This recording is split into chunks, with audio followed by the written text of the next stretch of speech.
Europe 1, Pascal Praud. Pascal Praud et vous, la suite sur Europe 1 jusqu'à 13h avec vous à l'antenne en composant le numéro qui est non surtaxé, je le rappelle, le 01 80 39 21 avec Dallas pour la politique. Pour tout dire, je trouve qu'on en fait un petit peu trop. Faut pas exagérer. Mais c'est vrai que ça peut le devenir en tout cas. Parce que l'histoire politique raconte des ruptures, sinon des trahisons entre des amis de 2 ans, des amis de 30 ans ou des amis de toujours. C'était Chirac-Giscard en 74, en 80 également, c'était Chirac-Balladur en 95, c'était Sarkozy-Chirac plus tard, c'était Hollande-Macron bien sûr. Ils se sont tant aimés avant de se détester. La question, c'est est-ce que Jordan Bardella sera à Marine Le Pen, par exemple, ce qu'Emmanuel Macron fut à François Hollande. Louis de Raguenel, bonjour. Bonjour Pascal, bonjour à tous. Rebonjour. Donc on peut peut-être écouter tout d'abord ce qu'a dit Marine Le Pen hier soir sur TF1. Les élections européennes. Oui. Comme en 2019, vous avez passé votre tour, c'est Jordan Bardella qui prendra la tête de votre liste. Est-ce qu'en 2027, pour la présidentielle, vous passerez également votre tour et ce sera à nouveau lui qui sera le candidat de votre parti? A priori non, pour l'instant, tant que j'en ai pas décidé autrement, je suis la candidate naturelle de mon camp à la présidentielle. Bon, alors c'est vrai que moi-même je disais, elle le dit, mais on lui pose la question. Que voulez-vous qu'elle réponde? C'est notre confrère Gilles Boulot qui pose la question. Donc est-ce qu'on n'en fait pas nous-mêmes, Louis de Raguenel, peut-être un peu trop? On va écouter d'ailleurs ce qu'il disait ce matin, Jordan Bardella. Il était invité de Sonia Mabrouk qui lui a posé la même question. Je ne serai pas l'Emmanuel Macron de François Hollande et je ne serai pas l'Emmanuel Macron de Marine Le Pen pour une raison très simple, c'est que celui qui pense pouvoir nous opposer avec Marine Le Pen n'est pas né. Nous avons une relation de confiance qui est très forte. Elle m'a beaucoup donné en politique, je sais ce que je lui dois et par conséquent, si elle Vous lui décide devez tout? d'être, je lui dois en grande partie ce que je suis devenu politiquement aujourd'hui en tout cas. Elle le sait, je le sais. Les Français le savent aussi, je crois, nos militants d'abord. Et si elle décide évidemment d'être candidate à l'élection présidentielle, encore une fois, la décision lui appartient, mais je serai évidemment l'un de ses premiers soutiens et peut-être même le premier d'ailleurs. Vous connaissez très bien la politique, vous avez la vie politique depuis 40 ans et fait de ces discours pour que ça se termine souvent avec des trahisons. Oui, mais je pense qu'on n'est pas comme les autres. Qui est possible. Louis de Raguenel, votre analyse, décryptage politique avant d'écouter peut-être les auditeurs. La première chose, c'est effectivement ce qui est étonnant, c'est que Marine Le Pen soit obligée de dire naturellement, je serai très probablement la candidate à la présidence de la République. De l'autre côté, Jordan Bardella dit si elle est candidate, donc lui met une hypothèse, donc c'est ça qui soulève un peu le doute. Et donc effectivement, tout le monde se pose la question pourquoi est-ce qu'elle est obligée de le dire et pourquoi est-ce que Jordan Bardella est obligé aussi de répondre. Si on veut répondre à la question, en fait, parce que c'est une question que tout le monde se pose, qui est sur toutes les lèvres au Rassemblement national, mais c'est un peu la question taboue, hein, c'est ce que personne n'ose évoquer publiquement. En réalité, la réponse, elle se fera dans les sondages. Ça va être très simple. Si 6 mois avant le premier tour de l'élection présidentielle, j'en suis certain. Vous croyez que si Jordan Bardella est donné devant Marine Le Pen à l'intérieur des votants pour le RN, parce que c'est un sondage qui concernerait uniquement ceux qui veulent voter pour le RN, vous pensez que ça pourrait changer la donne? J'en suis absolument convaincu. C'est-à-dire que quelqu'un comme Marine Le Pen, qui a combattu combien de fois? 3 fois déjà à l'élection présidentielle, oui.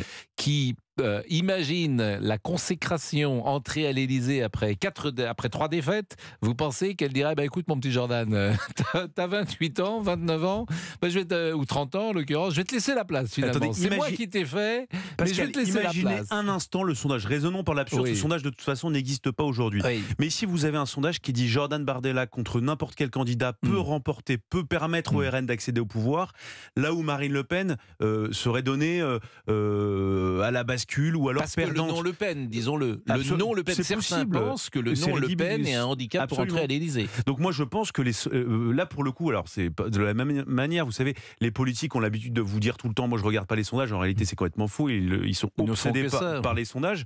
Donc je crois vraiment que les sondages détermineront le ou la candidate. Et d'ailleurs, c'est un détail qui n'en est pas un, il y a quelque chose que détestent à la fois Jordan Bardella et Marine Le Pen, ce sont précisément les sondages qui les testent ou les opposent tous les deux. Figurez-vous qu'il y en a eu 2 depuis la dernière présidentielle. Il y en a eu un publié par l'IFOP dans le Figaro Magazine et un autre IFOP dans Paris Match. C'était le 24 juin dernier. La question c'était des 2 personnalités suivantes, laquelle préférez-vous? Marine Le Pen 36%, Jordan Bardella 31%.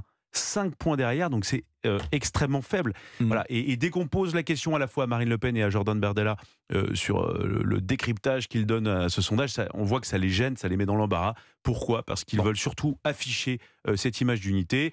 Et Marine Le Pen, et on l'a bien compris, a très envie d'être la prochaine candidate. Il y a toujours aussi de la psychologie. Et ce qui est le plus dur parfois, c'est pas forcément pour Jordan Bardella, ça peut être aussi pour Marine Le Pen qui peut-être a du mal à voir sa créature, parce que c'est sa créature, à prendre, pourquoi pas, un envol, un essor, une autonomie. Et ça peut contrarier. Ça existe parfois aussi dans la vie professionnelle, ce genre de choses. Dans les familles aussi. Alors dans les familles, oui, c'est malheureux.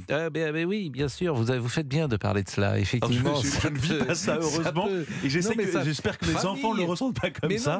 Mais j'entends des histoires tous les jours de le rapport au père, à la mère. Il y a des rapports très pervers qui peuvent exister parfois, où un père, une mère n'accepte pas que son fils lui passe devant. Mais alors, est-ce que vous avez remarqué, Pascal, Marine Le Pen a anticipé un tout petit peu ce sujet. Oui. Parce qu'elle dit, depuis maintenant quelques semaines, Jordan Bardella fera un excellent Premier ministre. Oui, ce qui est aussi intéressant, c'est une manière de lui dire oui, mais de le calmer peut-être et de dire j'ai besoin de toi. Mais bon, moi je vous propose de donner la parole aux auditeurs et de les écouter. Bonjour Didier.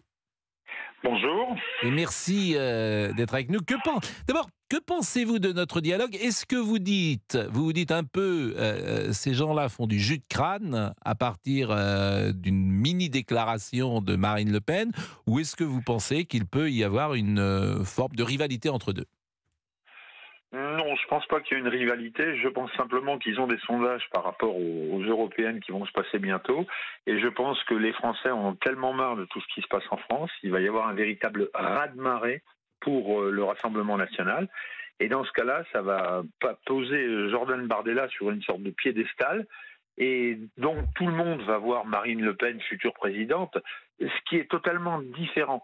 Là, les gens vont se défouler sur les européennes, mais comme d'habitude, quand on en sera au présidentiel, elle traîne un boulet qui est son nom, comme vous disiez, Marine Le Pen. Donc les gens vont réfléchir encore une fois en disant « Ah oui, mais c'est le père Le Pen, c'est le fascisme, c'est le racisme, c'est des fachos, c'est des réacs. » Et encore une fois, voilà. Donc, moi, je pense que... C'est pas les mêmes mots d'ailleurs, un réac, facho, etc. C'est des mots différents.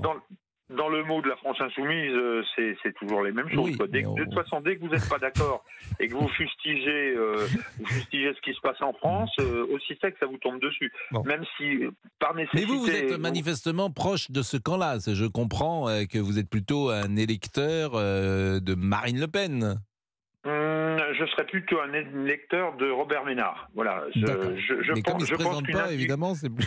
Oui, mais je pense que Mais c'est vrai que mais Robert Ménard n'est pas un soutien de Marine Le Pen.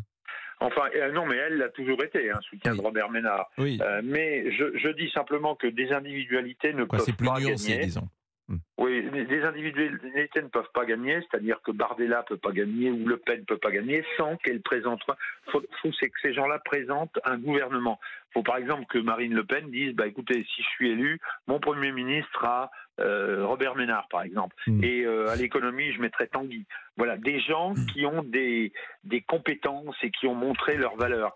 Parce que autant je suis d'accord sur le régalien avec Marine Le Pen, autant sur sa compétence économique, je me pose des questions un petit peu. Quand on l'a vu faire le débat avec Macron, voilà. On a du mal à savoir où elle se situe. C'est intéressant ce que vous dites, et ça c'est Louis Dragnel. On ne sait pas si... manifestement, c'est pas une libérale pure, nous sommes d'accord. C'est pas non plus une socialiste. Et j'ai du mal exactement sur le plan économique à la situer. Vous n'êtes pas le seul, Pascal, parce qu'effectivement, sur le programme économique, en tout cas, sur toute la question de même le rapport aux entreprises privées, le rapport même aux dépenses publiques, et c'est plutôt un programme de gauche, clairement. Et d'ailleurs, ce qui est intéressant, c'est que Jordan Bardella n'est pas tout à fait aligné là-dessus. Jordan Bardella, non mais et c'est pas une feuille de papier à cigarette entre les deux. Mais si, nous savons, on déjeune avec tout le monde. Objectivement, il y a vraiment des différences, et pas que sur ce sujet. Vous écoutez Jordan Bardella, lui, il dit moi je veux recréer l'UMP. Il a fait une vidéo il n'y a pas longtemps, qu'est-ce qu'il y avait comme livre posé sur la table ? Oui, absolument. Il a dit je veux recréer l'UMP, Jordan Bardella. Il veut recréer une UMP, enfin il veut recréer quelque chose de plus large. L'union des droites. Absolument. Lui, il est persuadé que les européennes seront permettront de créer cette union des droites. Là où il n'a pas tout à fait tort, c'est qu'idéologiquement, entre Marion Maréchal et lui, il y a sans doute pas beaucoup de différences. D'ailleurs, Sonia Mabrouk, Sonia Mabrouk lui posait. Oui, mais ils sont cousins germains et même par alliance. C'est ce que j'allais vous dire. À la mode de Bretagne. Mais même lorsque Sonia Mabrouk a interrogé ce matin Jordan Bardella, le meilleur argument qu'il lui a dit pour les lecteurs, faut mieux voter pour la liste qui a le plus de chances d'arriver en tête. Il a été bien incapable de voir des différences de programme. Et c'est vrai que si vous avez Bellamy, Marion Maréchal et Bardella, ce sont des gens qui pourraient travailler ensemble. Mais c'est pour ça que cette élection européenne, c'est les Républicains. Ces élections européennes seront passionnantes sur la reconfiguration de l'électorat de droite. Bon, on va marquer peut-être une pause à 11h38 et on va se retrouver sur Europe 1 où chaque après-midi, vous le savez, Christophe Ondelatte vous raconte des histoires, d'abord qui me font peur, mais qui ont marqué effectivement... Qui sont passionnantes. Mais elles sont passionnantes. Tout à fait. Et qui ont marqué les Français. Et d'ailleurs, notez que Christophe Ondelatte, vous le retrouvez désormais de 14h à 15h chaque après-midi sur Europe 1. Et cet après-midi, Christophe Ondelatte nous racontera l'histoire de Michel le Fou, vous voyez, le tueur qui téléphonait à la police. C'était en 1977. Rendez-vous donc à 14h sur Europe 1. Pour le moment, vous écoutez Pascal Praud. À tout de suite. Bon, nous n'avons pas salué quand même Monsieur Boubouk. C'est bien d'y penser à la fin de l'émission. Quand on parle de Michel Le Fou. Voilà, j'ai exactement Géraldine. Merci Géraldine. Mais c'est vrai, Michel Le Fou, ça m'a fait penser à vous. Ah bah écoutez, donc c'est super. Vous ne téléphonez pas à la police. Ah non, moi je téléphone pas, tout court. Mais vous recevez les appels.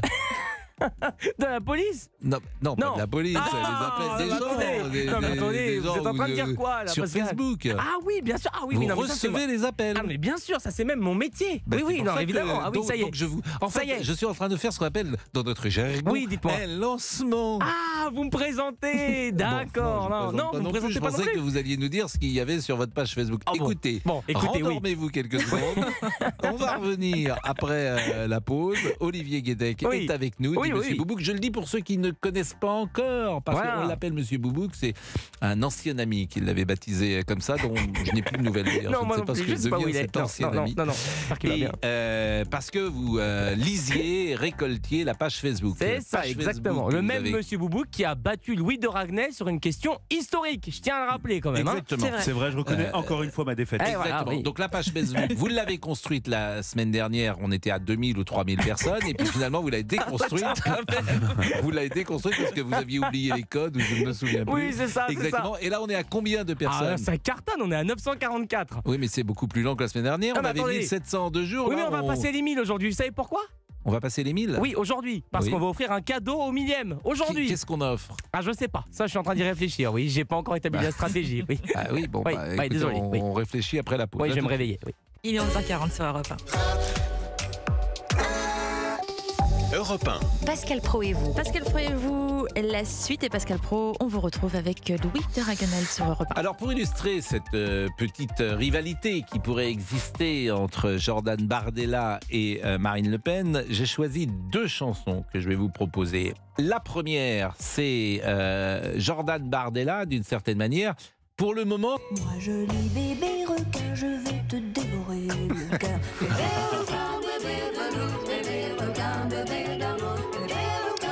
Et oui, est-ce que le gentil dauphin deviendra un bébé requin? C'est l'histoire de la politique. Vous savez, des gens qui s'aiment bien et puis c'est toujours pareil, et c'est vrai dans tous les domaines. J'ai jamais vu, par exemple, dans une équipe de football, 2 gardiens de but bien s'entendre. Voilà, parce que, alors là, c'est particulier, bien sûr, mais vous vous rendez compte que même le père, Jean-Marie, et la fille ne s'entendaient pas. Donc, Marine Le Pen et Jordan Bardella, qui n'ont pas de lien de famille, s'il y a concurrence, c'est délicat. L'histoire politique nous l'apprend. Absolument. Mais Jordan Bardella le dit, alors... On n'est pas sommé de le croire. Il dit, nous, c'est différent. Oui, écoutez, on verra. Rendez-vous dans 10 ans ou même dans 4 ans. C'est pour ça que je fais très attention à Monsieur Boubouk. Monsieur Boubouk qui est là. Et pourquoi vous dites ça? Vous réfléchissez. Non, mais je pourrais pas être bébé requin, moi. Qu'est-ce que vous dites? Rien. Mais... Bon, Yvon est avec nous. Bonjour Yvon. Bonjour Pascal, bonjour à tous. Et merci d'être avec nous. Votre sentiment sur ce sujet politique et comment, au fond, si vous vous projetez en 2027, quelle est votre intuition? Qui représentera le Rassemblement national. Vous êtes en train de vous prendre la tête pour rien, en fait, avec votre intervenant. Vous êtes en train de spéculer. Et Monsieur Louis de Ragnel, s'il vous plaît, c'est plus qu'un intervenant. C'est quand même une voix d'Europe 1, s'il vous plaît. Bon. Excusez-moi. Non, mais c'est pour ça que je l'ai dit tout à l'heure. D'abord, vous avez un peu raison, parce que nous aimons la politique. Ça, c'est vrai. Et nous aimons un peu le jus de crâne, je suis d'accord. Nous aimons cela, je suis d'accord. Mais vous aussi, j'en suis persuadé, Moi aussi, Yvon. Tout à fait. Mais je vais vous dire quelque chose. Vraiment, j'ai rejoint, je ne vais pas m'en cacher, j'ai adhéré au RN l'année dernière. J'ai pris une carte du parti et aujourd'hui, je voterai Marine Le Pen en 2027 si elle se présente sans aucun, enfin comment dire, même, ça me semble logique en fait. Je sais pas comment vous dire ça. C'est la candidate qui représente le parti. En fait, alors je vais vous dire, Yvon, vous êtes dans le cas de Nicolas Sarkozy, qui, en 1994-1995, a toujours été chiracien, et puis il se rend compte que Balladur est mieux placé. Et il choisit Balladur. Bon, et ça s'entend, parce qu'il pense que celui qui est le mieux placé pour faire gagner son camp, c'est Édouard Balladur. Eh bien, si vous vous projetez dans 2 ans ou dans 3 ans, et ce que disait, évidemment, ce sont des hypothèses, évidemment, c'est du jus de crâne, mais si tout d'un coup, Jordan Bardella est mieux placé dans les sondages. L'électeur du RN que vous êtes, et c'est pour ça que c'est très intéressant précisément que vous ayez la carte du parti, qu'est-ce que vous dites à ce moment-là? Est-ce que vous dites faut peut-être que Marine Le Pen elle se retire parce que l'autre a plus de chances de gagner? Voilà une bonne question, et je vous la pose. Oui, mais non, je voterai. À ce moment-là, les sondages sont des sondages, mais on a pu apprendre de sondages que généralement. Bah oui, parce que c'est Chirac qui a gagné à la fin, donc.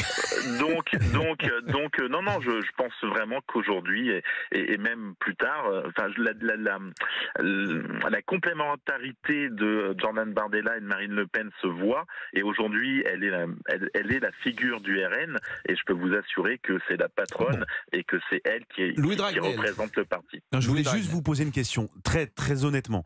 Si, à la veille de l'élection, on vous pose la question, si Jordan Bardella est candidat du Rassemblement national, il a une chance d'être élu, alors que Marine Le Pen, si elle est candidate, a peu de chances d'être élue, qu'est-ce que vous ferez? Vous avez une opportunité historique pour faire gagner votre camp, par exemple. Enfin, ce sera ça, le choix. Et, quelquefois, il faut rester loyal malgré tout et attendre son tour.